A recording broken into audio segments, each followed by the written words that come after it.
Hi, Chris Young here. I've been going through old VHS videotapes, mostly home movies, but I found some things that I recorded off of TV. One of them was a clip from the news magazine 2020. It was recorded sometime in 1984 or prior to that. It talks about how computers are taking over people's lives and how it's ruining their real-life relationships.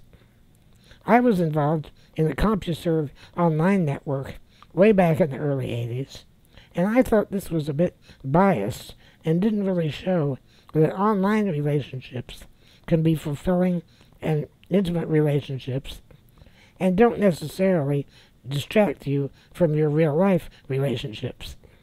So I put this up just to say this is what people were saying about computers back in the early 80s. I strongly disagree with their point of view. Let me know what you think in the comments.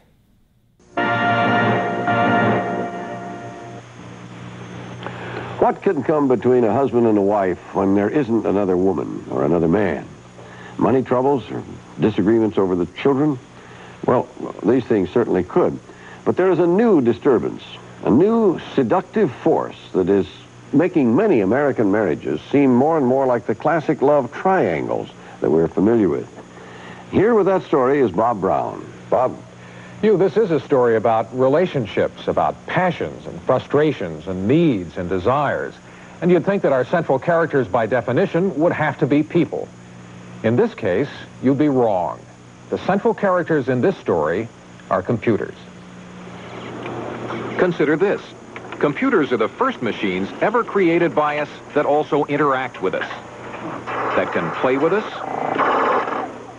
talk to us, Intruder in room. sort of be like us.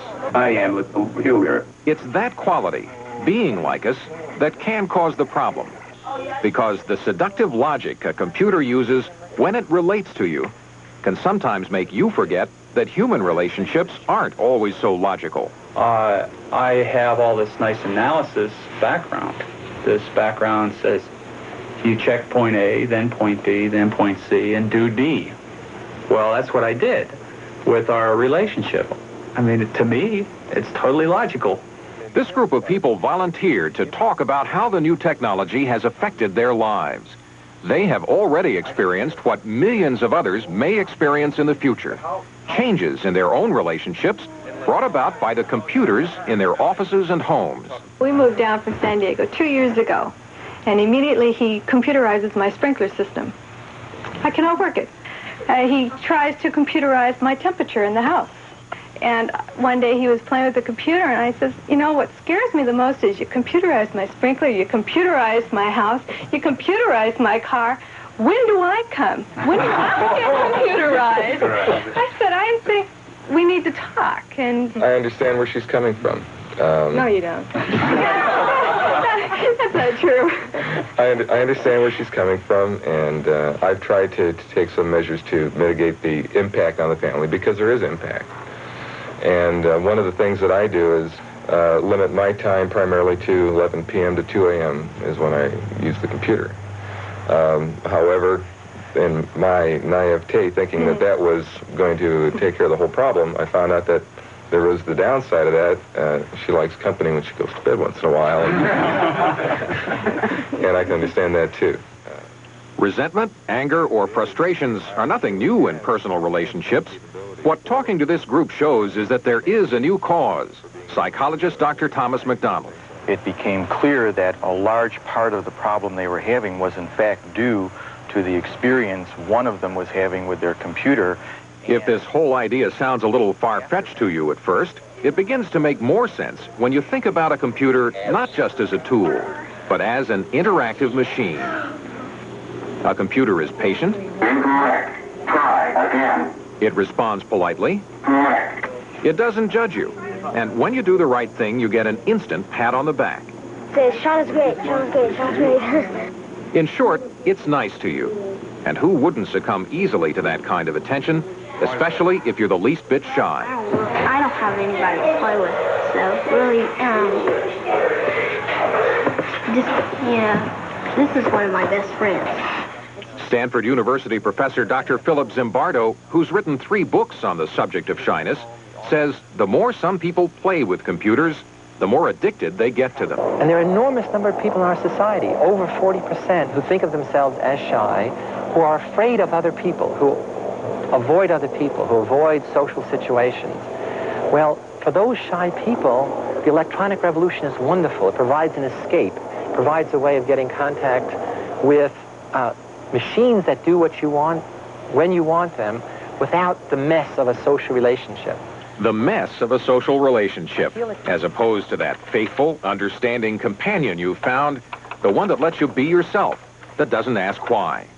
If you figure out what a computer is, it doesn't have feelings, so if you interact with it hour after hour, every day, day after day, week after week, you tend to lose touch with that whole dimension of yourself, which is the feeling dimension. So the problem is not with the computer interaction per se. The problem is when you try to move from the computer interaction to a human interaction and forget that you're making a transition. I was a hacker to the max. I was the one that couldn't wait to turn off the car to turn on a computer. And then I would sit there till all odd hours of the night. And it came down to a thing, my wife was totally frustrated with me. She says, listen, she says, either that thing goes or I go. When John called himself a hacker to the max, he was using a term that describes people who seem to spend endless hours working at a keyboard. Here at the Stanford University Computer Center, you can find student hackers working late into the night, when computer time is easier to get. One writer described bright young students like these as the mutant offspring of the eggheads who once prowled through engineering buildings with slide rules attached to their belts, draped over their chairs like overcoats, with sallow skin and a trademark pudginess. There was a lot of resentment over that description as we sat down to talk with this group of hackers at around midnight one evening. It's difficult to make a stereotype. Obviously, at one extreme, you've got people who will sit in a room by themselves and type on a terminal for 18 hours a day. That's one extreme. I don't think that any of us are at that point right now. Most of us enjoy using computers, but realize that there are other aspects to life. Chris's friends and colleagues, Dan, Frank, Stacia, Benji, Ernest, and Mary Ellen, agree.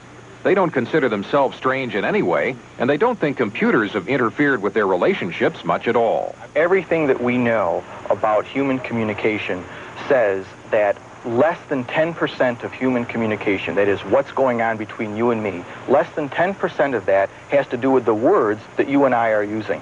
90% plus has to do with nonverbal cues, how I say what I say to you, and vice versa. And the other half is what body language you use and I use. If you reduce all of that down to strict linear words on a screen, it's questionable to me how much communication is really going on there. Yet hackers will tell you that computers have their own kind of body language and that it's just as good. You be the judge. Often you can link your terminals together so what you see on your terminal appears on the other person's and vice versa. So as they type, you can see what they're typing, what speed they're typing at, and what words they pause on, just like you do in normal conversation. Here's a quick lesson in what Stacia's talking about. Suppose you're sitting at your computer and you want to have a conversation with a friend, so you type in a message like, "Hello, how are you?" And their reply comes back, "I'm fine, but I really miss you." And there's a little hug at the end. Now, in the body language of computers, if you wanted to make it a real sign of affection, you'd type brackets all around it until it's squeezed in, like a real hug, the kind you do with a real person. And although it may get the message across, it's not the kind of language Elizabeth Barrett Browning had in mind when she said, "How do I love thee? Let me count the ways." That can sometimes prove to be more difficult for the computer generation. What do you love about him? Everything. Really? That's a toughie. I mean, come on. He's not listening. I don't know. I mean, I have no idea. I think he's brilliant, okay. I think intelligence is probably the greatest aphrodisiac. How do you explain what you like about another human being? I didn't mean to put you on the spot. Computers have seemed to open up an avenue of communication for people who were too shy to speak for themselves. Feelings translated to electronic impulses, translated to feelings. Pam and Chris Dunn said it all by computer before they even met. She was in Chicago, he was in New York. Only after 6 months of computer conversations, sometimes for 5 hours a night, did they decide it was finally safe to meet. He gets off the airplane, and he has a stainless steel suitcase, and printed in black letters was his handle, his computer ID number, his address in New York. I mean, everything you could ever want to know about him was summed up on this suitcase. Couldn't have missed him for anything. 6 seconds off the airplane, I said to myself, darn, this is a good-looking woman. It was on a subsequent visit, when Pam went to New York, that Chris shyly, almost too shyly, raised the subject of marriage. What happened was she was wearing a unicorn ring, which I was looking at. And I went to put it back on her hand, only I put it back on the wedding finger. And she says, no, you fool, you put it on the wrong hand. And I said, no, I didn't. And that was his marriage proposal. So subsequently, being equally shy, I didn't pursue it beyond that. I just sort of, until I could get back to Chicago to my terminal where I felt confident. And then I decided I better double check here. Am I engaged or am I not? So I did on the computer. And turned out I was engaged.